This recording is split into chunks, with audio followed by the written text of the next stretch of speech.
bukan simpulan ya. Artinya seperti statement saya pertama, kalau bisa nggak cerai, jangan cerai. Kalau mau cerai, tahan. Tapi kalau sudah disakiti, lahir dan batin, ini saatnya Anda berpikir apakah diteruskan atau tidak. Karena apa? Karena Rasul juga tidak pernah mengajarkan untuk memukul istrinya untuk menaati, untuk memahami suatu agama atau mengikuti keinginan suaminya.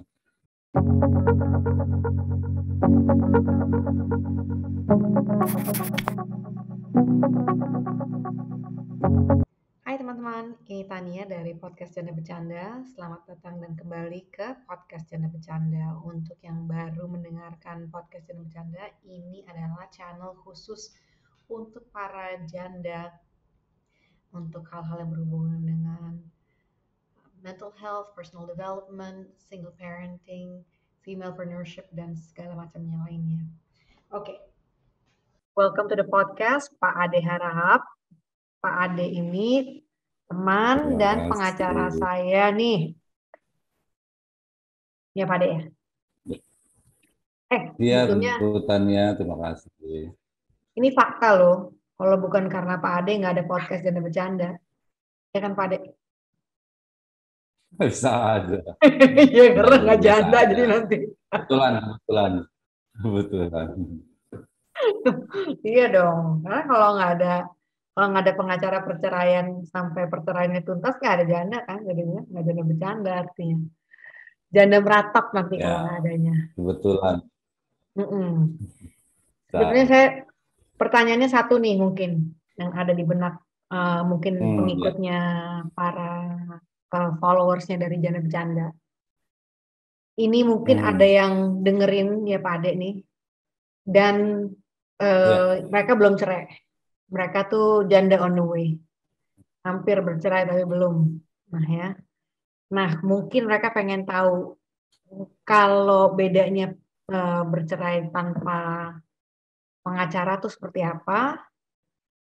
Dan kalau bercerai dengan pengacara, apa ya selain diwakilin ya, tapi mungkin the biggest advantage-nya apa menurut Pak Ade? Oke, terima kasih kesempatannya Bu Tania yang telah memberikan kesempatan pada kita dalam membahas masalah-masalah hukum mengenai perceraian. Oke, berkaitan dengan pertanyaannya Bu Tania tadi mengenai sedang proses atau bagaimana pakai pengacara, bagaimana tidak. Sebenarnya intinya, sorry to say, awalnya adalah kalau bisa nggak cerai. Itu pertama. Kalau bisa tidak cerai. Mau proses ke, mau belum ke, apa. Kalau sudah ya sudah. Tapi kalau udah lebih niat atau proses, intinya jangan cerai. Pertama, karena cerai itu dampaknya luas. Baik dampak hukum, psikologis, diri sendiri, dan anak kalau sudah punya anak. Dan masa depan anak. Itu harus diperhatikan. Itu pertama kali. Kalau bisa jangan cerai. Karena masih bisa ada solusi lain, pakai solusi lain. Itu pertama. Kedua, dalam perceraian di pengadilan, baik pengadilan agama maupun pengadilan negeri, itu sesungguhnya tidak wajib menggunakan pengacara. Di pengadilan-pengadilan, baik pengadilan agama maupun negeri, telah disiapkan namanya pos bakum atau pos bantuan hukum. Mereka akan membantu dari A to Z-nya ya, dari A sampai Z, masalah pendaftaran, bukti-bukti, mekanisme, kapan datang sidang, mereka akan memberitahu. Tapi ada yang mendampingi, ada yang tidak. Dan ini semuanya gratis, pos baku. Tapi jangan, ya bukannya apa ya, saya pernah, teman saya pakai itu kurang maksimal lah. Bulak-balik, tapi ya bisa. Itu kalau pakai pos baku. Mereka akan memberikan jalan keluarnya, bagaimana proses acaranya, bagaimana penyelesaiannya, apa yang harus dilengkapi. Tapi di lain itu sendiri pun bisa datang sendiri mengisi, kemudian sekarang online kan di PN masing-masing daerahnya atau PA masing-masing. Kemudian tinggal tunggu jadwal. Nanti pengadilan akan beritahu Bapak Ibu bahwa ini ya surat-surat bukti asli, KTP, kartu keluarga, surat nikah segala macam. Ya, kurang lebih seperti itu Bu Tanya yang bisa saya jawab dari pertanyaan tadi. Silakan. Oke. Ya, jadi kalau seni mau menempuh jalan sendiri bisa, kalau mau pakai pengacara untuk biar lebih maksimal di kata-katanya ya. Ya, Ini juga mau dijelasin ke yang mendengarkan, Pak Ade ini dulunya adalah hakim pengadilan agama untuk pengadilan agama ya. negeri, Hakim negeri. pengadilan negeri dan sering sekali dulu menyidangi kasus-kasus perceraian. Jadinya kalau dari pengalamannya Pak Ade sendiri udah kenal luar dalam, jadi dari dua sisi, dari sisi sebagai hakim dan sebagai orang yang mendampingi, sebagai kuasa hukum orang yang mau menggugat atau digugat. Betul. Jadi ini udah Betul. benar-benar orang yang benar-benar paham lah mengenai kasus ini. Oke Pak Ade, sekarang berikutnya. Kalau orang yang udah ada keputusan nih, oke dia memang benar-benar bertekad untuk bercerai, karena apapun alasannya, apakah itu bisa KDRT, apakah itu bisa kasusnya karena nggak diurus suami, suaminya juga menghilang, ataupun apapun alasannya. Kalau Pak Ade memberikan saran kepada seseorang yang mencari pengacara, itu kualifikasi apa yang mesti seorang pengacara itu miliki sampai orang ini yang kayaknya tepat nih. Kalau Pak Ade sendiri memilih seorang pengacara untuk mewakili Pak Ade, yang kayak apa sih yang dicari gitu loh Pak? Nanti saya. Oke, saya jawab ya Bu Tanya. Kalau saya menyarankan, siapapun menyarankan dia mau didampingi oleh seorang kuasa hukum atau pengacara, ini saran saya yang penting ya, khusus untuk perceraian ya. Kalau untuk waris, kalau perkara perdata, pidana itu soalnya, tapi khusus mengenai perceraian karena sensitif ya. Perceraian itu adalah masalah hukum sangat pelik. Kelihatannya mudah, tapi pelik. Karena di situ kita dalam tanda kutip ada perasaan orang yang kita mainkan di sini gitu. Entah klien kita, entah lawan kita. Karena masing-masing itu A dan B itu sedang konflik di dalamnya. Lain dengan perbuatan wan prestasi atau perbuatan melawan hukum, itu beda dengan perceraian. Jadi kalau saya boleh sarankan, pertama carilah sesuai dengan agamanya. Gitu. Misalnya sidangnya di pengadilan agama, entah itu Jakarta Barat, Timur, atau daerah lain. Kalau beragama Muslim dan harus di pengadilan agama, carilah pengacara atau kuasa hukum yang beragama Muslim juga. Gitu. Karena dia akan tahu itu bagaimana mulainya hukumnya, kemudian apa yang harus dibagi, terus istilah-istilah yang ada di hadis Al-Quran, seperti mumais. Apa itu mumais? Anak yang belum dewasa. Berapa belum dewasa? 12 tahun. Kemudian ayat-ayat mana yang tertera di dalam Al-Quran, misalnya surat An-Nisa, atau di kompilasi hukum Islam. Maaf kata, kalau misalnya, bisa saja, tapi kalau misalnya bukan dari kalangan Islam, akan lebih sulit untuk mencari jalan keluar ayat mana yang mau dipakai ini. Kalau KDRT itu cocoknya di hadis itu pasal berapa gitu, ada di hadis itu nomor berapanya gitu. Nah kalau di pengadilan negeri yang notabene bukan Islam, dia bisa non Muslim, dia bisa apa saja lah pokoknya. Itu silahkan, mau yang muslim boleh, yang non muslim boleh. Karena apa? Sidangnya itu sama seperti sidang pengadilan negeri biasa, gitu. Nah, semua sama mirip gitu. Kalau di agama PA ini berbeda, waris berbeda, perceraian beda, semua beda. Jadi alangkah baiknya yang muslim juga. Tapi kalau yang non muslim pengacaranya juga jago hukum Islam, ya nggak masalah. Ini bukan masalah agama gimana, masalah ini yang saya bilang tadi nih, masalah mendalami suatu perkara. Karena perkara cerai ini unik, karena dia main perasaan gitu ya. Walaupun kuasa hukumnya nggak main perasaan, tapi bagi yang klien kita ini dalam keadaan yang tidak enak, tidak baik, kondisinya tidak bagus. Gitu. Jadi kalau misalnya sesama agama di PA, pengadilan agama itu jauh lebih enak lah. Dan kalau di PN ya silahkan, mau yang muslim mengacaranya atau yang non muslim silahkan. Ini bukan masalah agama, cuma masalah mendalami apa tidak gitu loh. Masalah Al-Quran, hadis, kompilasi hukum Islam, mendalami. Itu saja sih saran saya. Bukannya. Itu bagus sekali masukannya Pak Ade. Jadi saya pun nggak kepikiran di situ ya sebetulnya, walaupun memang ngelaluin itu, tapi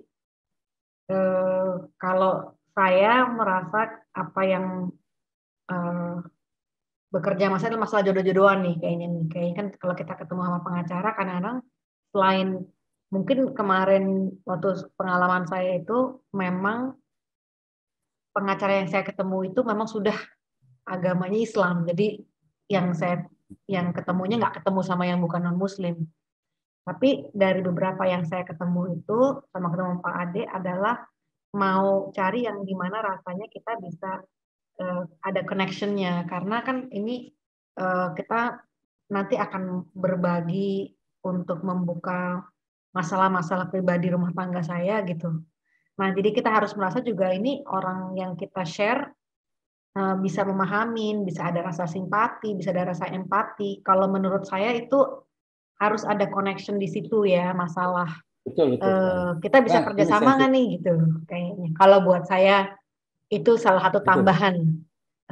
Tapi yang poinnya Pak Ade itu ya tentu penting banget karena ini dari sudut prakteknya lah ya, orang yang kuasa hukumnya mesti pandai memahamin apa yang hukum yang diperdebatkan karena itu akan Betul sekali. Betul. riuh Betul. riuh Kalau teman-teman. saya boleh saya tambahkan ya. Boleh dong. Siapa saja bisa mendamaikan dalam masalah perceraian. Bisa orang tua, kalau masih ada tante atau orang terdekat. Tapi begitu udah masuk pengadilan, tidak ada lagi yang bisa bela kecuali pengacara. Ini poin, bukan membesar-besarkan, tidak. Anda akan itu kasus apa saja, pidana pun begitu. Pidana korupsi atau apapun, Anda akan sangat bergantung pada pengacara Anda untuk maju, mundur atau diam, melakukan sesuatu, tak bisa lagi. Jadi, nah, kalau ini masukan lagi ya, kalau misalnya dia seiman tadi, yang moga-moga pengacaranya tahu, beberapa teman saya pengacara agama tuh mendekati ustadz lah, ada juga memang jago banget agamanya. Itu dia akan masuk selain masalah hukum, kompilasi hukum Islamnya, tapi dia juga masuk di dalam apa namanya, kesanubarinya itu masalah pasti hakikat dari perceraian. Dia tahu hadis, sejarah, bagaimana Rasul memberikan cerai kepada sahabat-sahabatnya. Walaupun pahit sekalipun, Rasul juga memberikan izin itu gitu. Pun Rasul tahu itu pahit. Tapi artinya dia memberikan itu sehingga bisa menenangkan si klien ini. Ya sudah lah, emang nggak bisa lagi mau diapain gitu. Tapi kalau bisa disatukan, seperti kalau kita dalam mediasi itu, ya bisa. Tapi kalau sudah enggak, ya nggak masalah. Nah, lain pendekatannya dengan pengadilan negeri. Ingat ya, pengadilan negeri itu bukan menceraikan, pengacara atau hakim tidak pernah menceraikan seseorang. Nah, kalau hakim itu tugasnya mencoret registrasinya aja dari catatan sipil. Yang menceraikan itu pasturnya yang menceraikan misalnya, atau izin ke Vatikan sana, Vatikan berikan izin kembali lagi bahwa ini kedua orang ini telah diceraikan oleh Tuhan atas nama paus yang ada di Vatikan. Protestan pun begitu, masuk ke gerejanya, baru nanti pendetanya yang menceraikan. Juga agama-agama lain. Pengadilan itu hanya, oh Anda sudah pisah ya, A dan B, C. Anda dengan ini menyatakan cerai. Itu sebenarnya putusan itu akan dibawa ke catatan sipil lain mencoret si A dan si B sudah tidak lagi nikah. Bukan menceraikan. Lain halnya di PA, pengadilan agama ini, emang kita berjuang untuk cerai atau tidak cerai, dan hakimnya begitu tok cerai langsung jatuh talak satu.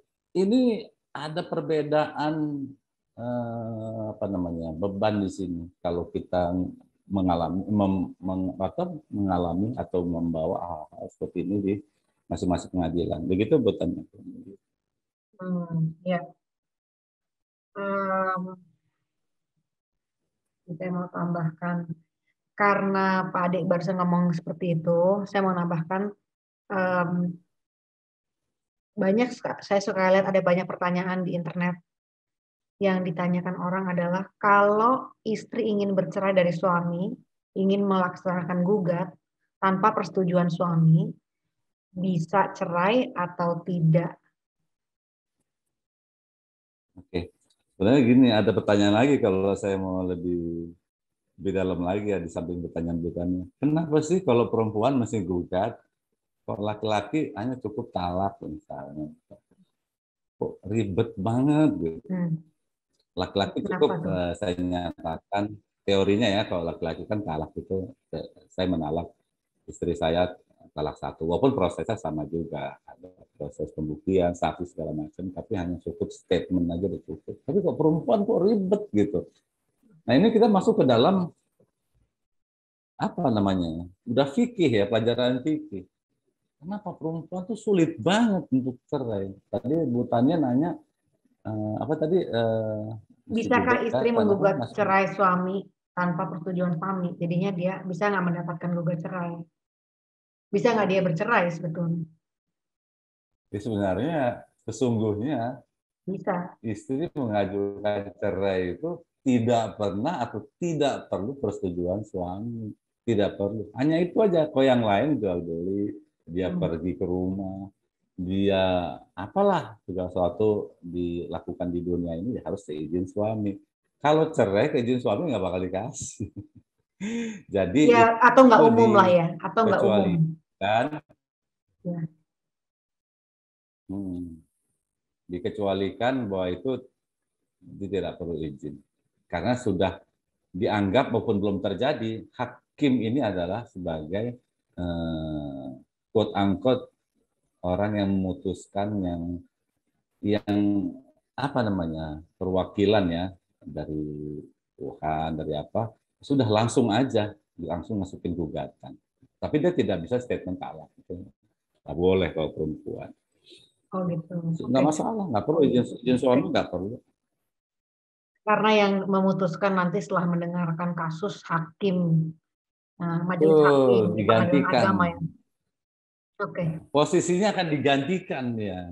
Dia mengajukan permohonan itu artinya mengajukan dirinya untuk meminta pada hakim. Jadi dia udah meminta hakim menggantikan dirinya gitu loh untuk memutuskan perkara ini. Jadi nggak perlu lagi karena dia memohon langsung, itu boleh. Banyak loh Pak Ade yang kasusnya orang yang karena males ya, dia tuh, aduh gue males deh mikirinnya untuk melalui kasus cerai. Udah takut, pertama takut keluar uang atau ongkos, terus takut waktu, terusnya takut udah keluar ongkos, udah keluar waktu, keputusannya tidak boleh cerai juga gitu. Jadi banyak orang yang takut seperti itu. Sebetulnya itu beralasan apa enggak sih Pak Ade? Begini ya Bu Tanya ya, takut itu bagian dari diri manusia. Itu sah-sah saja. Takut, stres itu bagian diri dari manusia menurut ilmu kedokteran. Cuman masalahnya besar atau kecil atau sedang ketakutan itu. Kemudian dia takut cerai karena begini. Banyak sekali butannya kayak gitu. Tahu nggak akibatnya dengan ketakutan itu? Maka dia akan menerima apa adanya terhadap kehidupan perkawinan dengan ketakutan itu. Takut juga ada bilang takut dosa ada juga. Takut ekonomi ntar yang ngasih makan siapa anak saya siapa. Takut pada mertua, takut pada orang tua banyak, banyak Hmm. kayak gitu bukannya, banyak sekali bukan satu dua, apalagi di kampung-kampung malu ya. Cerai itu ada mas di budaya itu masih aib, ada beberapa daerah itu masih aib. Memegang status janda itu seperti aib gitu loh, jadi ada, jadi ya dia takut tuh relatif. Tapi yang perlu perlu digarisbawahi di sini, selama tidak ada tindak pidana KDRT, dia takut malu, ya bagus-bagus aja sih. Yang penting kan seperti saya bilang di awal, kalau bisa jangan cerai. Itu di awal statement saya. Takut itu salah satu yang menghambat. It's okay. Cuman jangan sampai dia takut tapi dia digebugin, ditempelengin. Ini di Pakistan sedang terjadi Bhutan. Tiap hari minimal satu orang istri meninggal karena KDRT. Hampir setiap hari. Buka Al-Jazeera, lihat Pakistan atau ketik divorce in Pakistan. Setiap hari. Dan bukan hanya digebukin, tapi dibunuh oleh suaminya. Hmm. Saya nggak tahu kenapa, tapi yang jelas karena ketakutan tadi itu. Takut sama suaminya nanti begini-begini. Aib, malu, dan segala macamnya. Kembali ke masalah kita, takut itu biasa. Oke. Selama tidak ada pukul memukul ya sampai bengep, sampai ancur-ancuran, yang mengancam jiwa ya. Takut tapi tidak mengancam anak-anak untuk dipukulin. Takut sama suami atau aib atau apapun juga namanya, selama kita masih dinafkahi oleh suami. Ini dari pihak perempuan saya bicara butannya ya, karena butannya nanya dari pihak perempuan, betul ya Bu ya, bukan dari pihak Ya, laki. ya.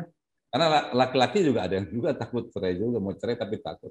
Ini dari pihak perempuan. Kemudian takut secara ekonomi, kemudian takut tidak nafkahi. Nafkah itu ada dua, nafkah batin dan nafkah lahir. Kadangkala dua-dua ini penting, tapi menurut banyak orang lebih penting lagi nafkah lahir, makan, ekonomi. Nafkah lahir bisa dia tahan, oke. Tapi yang penting anak saya makan, saya hidup, walaupun saya disakitin, gitu ya, sakit hati. Hmm. Kalau KDR sampai di KDRT pun dia tahan. Yang penting jangan cerai, yang penting anak saya makan. Itu ada buat. Nah, ini hal-hal seperti ini kita nggak bisa bilang ini baik atau buruk ya. Kalau dari segi mata hukum, kalau sudah KDRT, no way lah itu pokoknya. Itu suatu yang buruk sudah. Tapi kalau masih makan, masih dia ngasih makan, ngasih nafkah lahir, ya, apalagi nafkah batin, ya sudah tahan saja. Gitu. Karena statement awal saya selalu bisa bilang, kalau bisa jangan cerai. Itu saja mood saya Bu, kurang lebih. Hmm. Ya, kalau saya di Janda Bercanda sih ya beropini dan yang ketemu dengan janda yang lain, kalau seandainya itu kembalinya sampai cuman khawatir mengenai nafkah lahir, seorang ibu juga bisa menafkahi anak. Jadi jangan takut menjadi orang tua tunggal kalau Betul. hidup sehari-harinya mencekam. Hmm. Jadi karena kekerasannya bukan hanya kekerasan KDRT fisik ya, bisa Ya, emosional, bisa batin, dan itu bisa tertekan bertahun-tahun itu. Rasanya betul. kayak kayak seumur hidup. Kalau udah kayak gitu udah seperti kayak hukuman. Jadi kalau seandainya memang pertimbangannya ini gue bertahan di pernikahan ini karena ada nafkah lahir. Ini sudah terlepas daripada merasa jaim, merasa takut sama orang tua, mertua, keluarga, desa, teman-teman, Hmm. seluruh dunia di Facebook dan di sosmed. udah takut dengan Iya, celahan itu, sudah di luar daripada itu.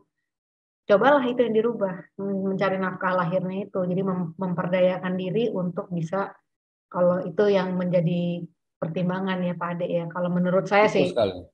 praktisnya gitu aja, karena kalau seandainya kita merasa harus dibebani selalu dengan rasa takut, ya itu juga saya rasa bukan intinya pernikahan ya.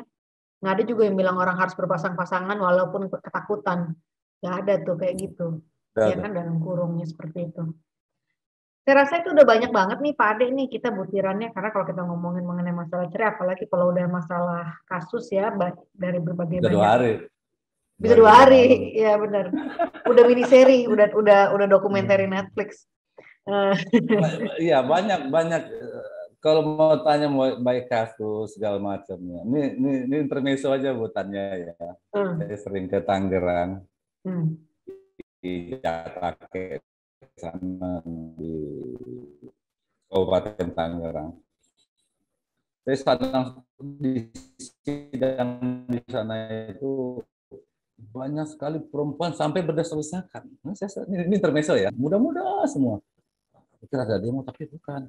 Ternyata mereka itu wanita-wanita buruh sekitar Tangerang, pabrik hmm, buruh pabrik. Kok seragam gitu loh. Maksudnya rame-rame ikut cerai kan cerai kan satu dua nggak kompak masa cerai ayo satu kelas kita cerai kan nggak mungkin gitu. Terus saya tanya-tanya ini berkaitan dengan tadi yang Bu Tanya bilang entah malu hmm, atau apa ya, tapi ini sangat berkaitan dengan ekonomi bahwa di daerah-daerah, terutama di seputaran di satelit Jakarta di luar Jakarta, lingkaran Jakarta ini, kawin itu mudah ya suka oke. Okay. Si laki dengan gaji pertama ini tingkat ekonominya aku katakan menengah ke bawah lah ya ini banyak sekali hmm, kemudian terbonus lagi dia hilang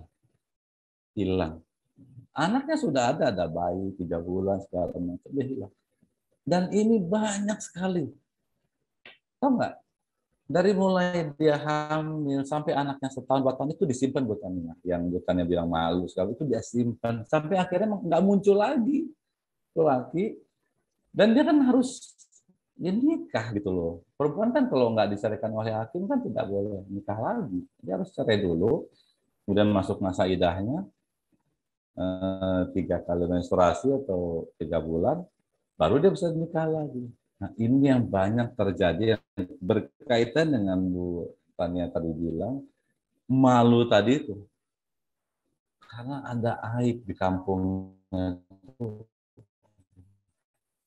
itu gue janda sih gue ini gue itu ini benar. hmm, Maka itu saya garis bawahi, bukan betul, bukan nafkah lahir, nafkah dia kerja juga di suatu pabrik, tapi batinnya itu akhirnya sampai titik tertentu ya ke pengadilan. Nah itulah banyak di daerah-daerah hmm, eh, merasa kawinnya mudah, bukannya cerainya mudah, cerai juga susah, hakim tuh nggak akan mudah mencerai seseorang. Nah, walaupun tiap hari kerjaannya itu, kalau bisa enggak dah, gitu. Dia persulit, tunda. Gimana caranya nggak cerai? Begitu kerjaan hakim. Gitu. Tapi kalau sudah maksimal yang mau dibilang apa akhirnya si penggugat atau pemohon juga mengajukan cerai hakim pun juga akan mengabulkan itu kaitannya tadi ya seperti ya. semoga Hmm. nggak ada terjadi di sini seperti itu saya Tapi kalau yang ceritanya buruh itu kayaknya ada hubungannya juga pasang surutnya dengan waktu itu Pak Ade pernah cerita pasang surutnya karena dengan kalau proyeknya mati juga buruh-buruh yang tidak punya uang mereka karena suka ngabur orang-orang suami-suaminya iya itu betul gitu kan betul proyek hilang suami ngaburnya ikut hilang gimana sih ngaburnya gitu. dua bu Hah? ngaburnya dua kaburnya dua kabur Hmm, dari kehidupan ini dia rumah tangga. perkawinan dia sama kabur dari kenyataan itu kerja mereka. Mereka cari Hmm. lagi. Kalau laki-laki kan boleh nggak izin istri pertama ya. Harusnya kalau misalnya untuk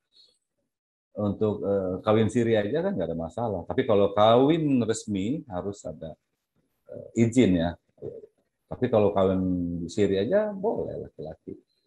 Ada saksi, ada nggak seperti perempuan. Perempuan begitu tahu dia belum nikah, itu batal demi hukum dari hukum Indonesia, hukum Islamnya haram. Namanya kalau menurut Profesor almarhum Profesor Dawud Ali, kalau dia kawin dengan non Muslim atau kawin tanpa izin atau belum cerai lagi, namanya zina permanen. Ngeri itu. Zina permanen itu ya kayak tembok aja, permanen aja. Jadi mungkin satu langkah lagi sebelumnya di awal Pak Ade bilang kalau bisa dipertahankan pernikahan, sebelum Ya, menikah berpikir-pikir dulu mau menikah apa enggak benar-benar. ya, serah itu. Itu saya rasa lebih penting. Pertanyaan di awalnya itu adalah sebelum mau mikirin mau nikah, ini serius tuh mau nikah gitu. Dan pikirnya pikir panjang gitu loh. Pertanyaannya mesti bukan cuma kapan nikahnya, di mana, di berapa tamu yang diundang, bukan masalah kayak gitu. Tuh mesti mendalam pertanyaannya. Kita mau punya anak berapa, mau tinggal di mana. Lu kalau seandainya lu mau gue nggak kerja, lu mau nafkahin gue berapa duit sebulan? Nah, cuma 3 juta, gimana gue mau bayar pulsa, mau bayar. Lu jangan jangan gila gitu, maksudnya pertanyaannya lebih baik 1000 di awal daripada nanti cerai di jalan, itunya yang capek nanti ya. Pak Ade udah Laki-laki sibuk bisa nih. kabur pasti berjalan.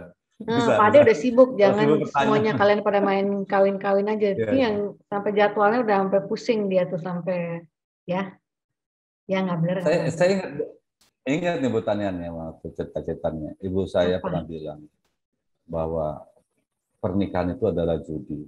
Ibu tanya, setuju nggak? Judi, pernikahan adalah judi. Judi itu ada Eh, yang ada untung, ada rugi kan? oh, Bisa gamblingnya beruntung. maksud dalam Kan? arti kita nggak tahu apa Kalau yang bisa kita dapatkan gitu, gambling, Mas. Ya, ya bisa benar, betul. betul. Betul Gambling, lah. gambling dalam arti, oke, kita bisa beruntung, ya, kita baik, suaminya baik, segala macam, Hmm, ya. nafkah juga oke semua. Atau sebaliknya, awalnya aja bagus, gitu. Awalnya saya nggak percaya waktu orang tua saya ngomong gitu. Tapi memang pas saya praktek di pengadilan, memang banyak sekali seseorang yang nggak tahu di mana, nggak tahu berada di mana, tapi disatukan. Ini apa saja bisa terjadi di sini gitu. Itu sebut gambling tadi. Gitu. Tapi nggak tahu Hmm, ini jangan dipakai ya. Kalau untung kan enak juga gitu. Itu iya, aja. dan kita bisa sebetulnya bisa meningkatkan odds untuk keuntungan kalau kita lebih jelas dengan apa yang kita mau dari suatu pernikahan itu, dan apakah kita bisa saling melengkapi. Itu kan yang suka susahnya ya. Betul. Bukannya karena tidak jujur, tapi karena juga kadang-kadang di awal suka, kalau terlalu muda atau terlalu apa, suka nggak clear dalam menyampaikan apa yang mereka mau masing-masing gitu loh. Cerai di Amerika, orang bisa bangkrut. Indonesia nggak sepala itu. Begitu Ya, Anda cerai di Amerika, habis harta. Si perempuan itu kasus iya, yang iya, punya bisa anak banget. itu. Iya. Istrinya jadi wanita terkaya di dunia. Dan vice versa, bisa sebaliknya juga. Orang Wanita. laki di Amerika itu bisa juga menguras kekayaan istrinya Bisa kan. sebaliknya. Bisa sebaliknya. Bisa. Sudah ada Kita nggak kasus-kasus begitu kan. seperti itu Kita, kan. betul, betul. Hmm, Kita nggak sampai kayak gitu. Beda lah. iya. Jadi kalau inti, kalau saya mau bukan simpulan ya, artinya seperti statement saya pertama, kalau bisa nggak cerai, jangan cerai. Kalau mau cerai, tahan. Tapi kalau sudah disakiti, lahir dan batin, ini saatnya Anda berpikir apakah diteruskan atau tidak. Karena apa? Karena Rasul juga tidak pernah mengajarkan untuk memukul istrinya untuk menaati, untuk memahami suatu agama atau mengikuti keinginan suaminya. Satu-satunya adalah anak umur 10 tahun kalau dia tidak mau sholat, maka pukullah. Itu pun tempat yang tidak aman. Hanya itu saja pernah hadis. Tapi untuk istri tidak ada sepanjang pengetahuan saya. Tapi kalau sudah main fisik, ini sudah saatnya berpikir. Hmm. Apakah saya teruskan atau tidak? Karena orang tua kita juga tidak pernah memukul. Saya punya anak gadis, nggak pernah memukul anak gadis. Anak gadis saya dipukul orang lain, bisa seperti itu. Wah aja, pikir ulang gitu. Romantis itu adalah sesuatu yang dianugerahkan oleh Tuhan yang nggak boleh sakitin, nggak boleh. Seorang tidak boleh menyakiti orang lain, kecuali dalam perang, itu saja. Kalau perang, ya whether you mati atau gue mati, salah satu. Tapi kalau di luar perang, ada seorang pun tidak boleh menyakiti, apalagi istri. Bayangin, tetangganya nggak boleh kita sakitin. Apalagi istri sudah disakitin, apalagi fisik. Mulailah berpikirlah pada saat itu untuk kebaikan Anda sendiri. Itu closing saya itu. Pak Ade, terima kasih sekali lagi untuk nasihatnya dan ngobrol nih. Jadi biar semoga yang dengerin semakin pinter dan semakin ya adalah ya, atau mungkin sudah terlambat, mereka yang mendengarkan sudah janda semua, jadi bilang aduh. Coba dulu ketemu Pak Ade. Kan nanti nikah lagi. Kalau untuk bagian nikah lagi, nanti kita ada episode untuk perjanjian pranikah. Kita ngomongin nanti sama Pak Ade. Oke, episode berikutnya adalah nanti ambil satu sesi mengenai premarital itu ya, perjanjian pranikah. Kita prenup itu kita bahas sebelum dan sesudahnya bagaimana, apa isinya, apa fungsinya, sejarahnya. Boleh satu sesi. Benar. Kapan ya? Itu buat yang kakak jelita yang mau menikah lagi ya, itu nanti ada episodenya ntar kita bikin. Oke. Dan nanti kalau yang nanti mau menghubungin Pak Ade, nanti detailsnya Pak Ade saya taruh di komen ya. Okay, thank you so much, Pak Ade. Hey, have you subscribed yet? If you haven't, please do. Don't forget to hit the notification bell and share it with the ones you love. All right, see you in the next episode.